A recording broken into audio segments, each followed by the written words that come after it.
Ready to level up your coding game with GitHub? Today, we're diving into GitHub branches, essential for any developer. Imagine you're building a house. Euro branches are like separate blueprints, allowing you to safely build a new room, a feature, or fix a leaky pipe, a bug, without affecting the overall structure, the main codebase. Our first hit stop: understanding where to create a branch. On your GitHub repository page, usually near the top, you'll spot a drop-down or button, often labeled branch or showcasing the name like main or master. This is your gateway to branching. Click there, and it should pop up a text box. Here's where you create a name for your new branch, reflecting what you're working on, like feature elegant or bugfix typo. It's a good practice to keep branch names descriptive. After you've named your branch, it's time to confirm the branch's creation, often by clicking a specific button. Congratulations, you've just created a new branch.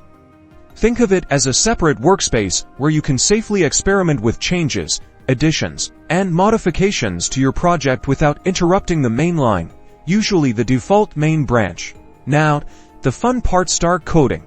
Make your changes, add files, refine your code within this new branch. Following your project guidelines, you can commit and push your changes to the branch to keep track of your progress. What if you've finished your feature or fixed a bug? Great.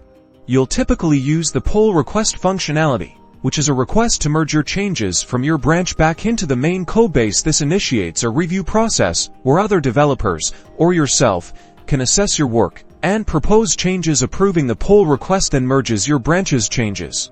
After this review and approval, your changes are integrated into the main branch. It's an efficient process that safeguards your code and ensures smooth collaboration. That's the basics of GitHub branches. Keep experimenting and branching out. Consider subscribing.